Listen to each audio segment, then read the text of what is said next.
Okay. Hello everybody and welcome back to Joy Clicks. My name is Christian and today we are just days away from E3 2018.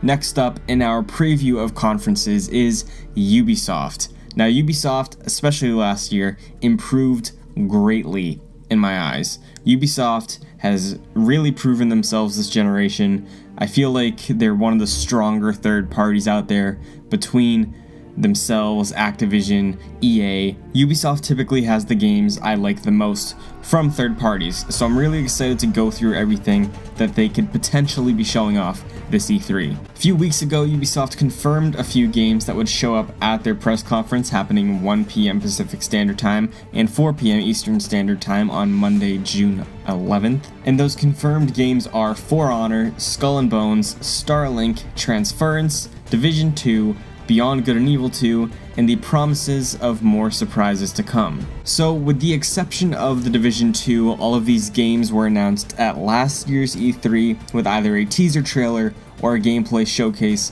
with the addition of both Mario plus Rabbids and Assassin's Creed Origins, which got their gameplay reveals at this show. This year we can expect a deeper dive and more solid foundation to be shown off for some of the biggest Ubisoft titles that have been announced over the past year. So let's go through this list and talk about what we can expect from each title before we get to those nice juicy rumors and surprises they got lined up for us. Even though some are leaked, they're still juicy. So first up on this list is For Honor, and I know what you're thinking. For Honor, that melee-based PvP game from the beginning of last year, what the heck? And yeah, it's that game. If you're wondering why it'll have a presence at this year's showcase though, it's because for a hot minute back in February 2017, it was the best-selling game of the month and it did pretty well overall despite some flaws. Anyway, Season 6 of the online multiplayer experience is right around the corner, and there are rumblings of a new hero being revealed. It seems like they want to treat this title the same way they've treated the massively successful Rainbow Six Siege over the past few years, and if they can pull that off, then good for them. Personally, I played For Honor for a little bit, but there's only one thing that can pull me back in, and that's Pirates. Balls in your court, Eves. Speaking of Pirates though, Skull and Bones is going to be showing up again at this year's conference after an admittedly mediocre showing last year. We'll most likely see a new look at a different multiplayer mode, maybe show off a raid or something against the Kraken that was teased at the end of the trailer last year. But what would get me super on board for Skull and Bones would be to see the game take even more from Assassin's Creed Black Flag.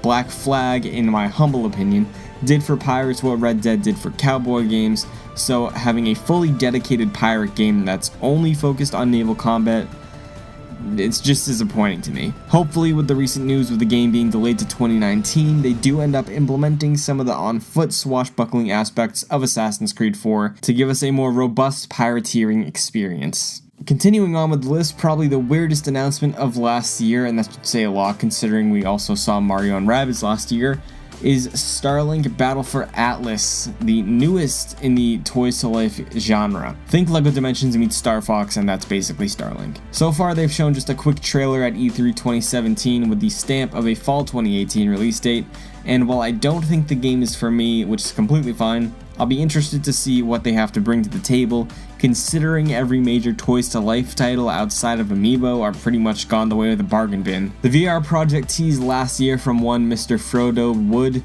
was also confirmed to show up at this year's show. Transference being a thriller VR experience that explores the psyche of characters dealing with PTSD and reliving their memories. From everything the studio has said along with early impressions from press, Transference is really aiming to get all the Matrix Total Recall mind effing on people, and if they can pull it off, I'd be impressed. It's great to see Ubisoft still support VR as a platform this E3 like they have over the past few years though. So now we're getting into the heavy hitters that are probably going to be the bulk of this E3 press conference. First up is The Division 2. The Division 2 is going to show up big at this year's show.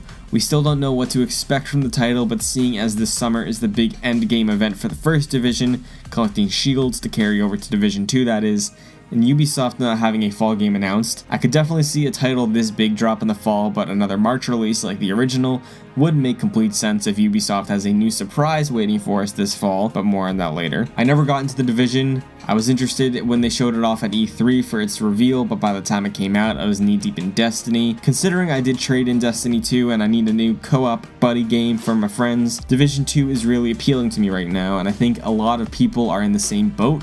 In a year where we'll be seeing both The Division 2 and Anthem, and our new expansion from Destiny 2, The Division 2 is in a race to pick up the fallout of Destiny, and I'm excited to see what they have in store because I feel like they can give us something good. Next up, we're skipping a little ahead to talk about something that got leaked but is officially confirmed. There's not much to talk about, but Assassin's Creed Odyssey. It leaked from a keychain. This leakiest franchise in the history of the world continues to be the leakiest franchise in the history of the world. They were so close, I don't know how it slipped up, but it looks like we're getting a new look at a brand new Assassin's Creed this year, officially confirmed by Ubisoft on Twitter. We're going to be getting Assassin's Creed Odyssey, set in Greece. That's all we really know about it. We got a Sparta kick. I didn't play Origins. I missed it because last year was just full of games. I love Assassin's Creed. I want to still get to Origins. It's a little upsetting to see them be trying to go for another Assassin's Creed this year after they took a break for a year and it paid off for them. But who knows, maybe they're just showing this off and it comes out in 2019. I would love that to be the case so I can catch up and play Origins. But that's all we know for Assassin's Creed going into this E3. So lastly, on our confirmed list of titles to see at this year's Ubisoft show is Beyond Good and Evil 2. My god, I love that trailer from last year. Something about seeing the new tone, the scale of the world, the character that is in every inch of that futuristic city has me itching to explore around, and the way Michel Ancel spoke about the title last year on stage made it sound like it was very much an early access title, maybe an ongoing growing game. But the team hard at work at Ubisoft Montpellier has been very transparent with development so far. They've been putting out videos, and most recently they showed off some spaceship gameplay, some combat, and speaking about character creation. Beyond Good and Evil 2, in my opinion, has the most potential to impress or be a huge letdown at E3 this year, but I think just people need to have their expectations in check. And if you go in expecting an early game that's not coming out anytime soon, I feel like we'll have a good time seeing this. What we've seen only a couple months back still looked pretty early, but if the team can prepare a vertical slice of a polished game to show off, it'll for sure get people enlisting in that Space Monkey program they were all talking up last year. So like I said before, it is time to dive into the juicy rumors. Like Rage 2 and Just Cause 4 before, we look to Walmart Canada for leaks. And in the case of Ubisoft, we have two leaks. Like I said before, Assassin's Creed was on the Walmart leak, came out to be true. So the more interesting rumor is the return of Sam Fisher in the new Tom Clancy Splinter Cell game. Be it a reboot, a continuation, or a reimagining, pretty much everybody is expecting Splinter Cell to end the conference this year. Ubisoft always picks a really cool game to end their conference with. Last year was Beyond Good and Evil 2. They did Steep once. Tom Clancy's Ghost Recon Wildlands was another year, but I could really see them punching hard and delivering a brand new Splinter Cell reveal. Michael Ironside recently returned to voice the iconic Sam Fisher in an in-game event in Ghost Recon Wildlands earlier this year. Featured the character.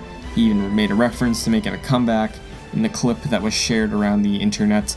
He makes a reference to the end of Snake and Metal Gear as a prolific, hyped-up franchise. You look like you've clocked some miles since we last spoke. Yeah, a few. I've heard they don't make them like me anymore. There was this other guy, though. Army infiltration. He wore a bandana or something. I heard he finally retired. Really? Yep. It's only me. I would love to see a brand new Splinter Cell. I'm expecting it. I'm betting on it. But before we close out this Ubisoft breakdown, there are three things worth bringing up as we get closer to the showcase, and the first is UbiArt. I, among many, adore the UbiArt engine. It's given us some fantastic looking titles that are visually distinct, but it seems like few and far between. So I would love to see a new AAA title make use of the UbiArt engine. Maybe this is where my Prince of Persia dreams lie, but we'll have to wait and see. Next up is the fact that Ubisoft and Nintendo are absolutely going to be continuing their partnership after the immense success both sides saw with Mario and Rabbids Kingdom Battle. Rabbids still has some Donkey Kong DLC on the way, but I would love to see Ubisoft get another crack at a new Nintendo IP, maybe even making a 2D Metroid with the UbiArt engine we just talked about. But regardless, we will definitely see more Ubisoft titles come into the Nintendo Switch. And lastly, we have Just Dance. Come on. Seriously, it's gonna be there, but we're talking about the Avatar game that got announced last year. Last year, Massive announced that they were pairing with James Cameron and Lightstorm to recreate Pandora in a brand new game. It is using the Snowdrop engine we saw in The Division. We have a game we know little about, but the buzzwords of freedom, choice, exploration, the vast world of Pandora was thrown around a lot in that teaser video. We don't have much outside of an announcement video, but it's a project we should be hearing more from soon. I could see them also choosing to end their showcase with a first look at Avatar for a bigger in-depth reveal next E3, but considering they have so many prolific big pushes to make this year, including Assassin's Creed and The Division 2, and Fox and James Cameron probably have this really detailed plan on how they want to roll out Avatar coming back. I don't know if we'll see it. I'd be excited if we saw it, but in a time period where every single game is trying to find its footing and be shown as unique, the name Avatar carries a lot of weight, but it could easily get brushed under the rug as a licensed IP, and who knows, maybe Anthem shows up and does Avatar better than Avatar. So that's pretty much everything we have to go over on the Ubisoft stage for E3 2018. We're just days away from EA kicking off the show. I cannot wait. I love E3 so much. But if you watched this entire thing, first of all, thank you for sticking around. Comment down below. Let me know, what do you think about Ubisoft's E3 lineup for this year? Are you excited?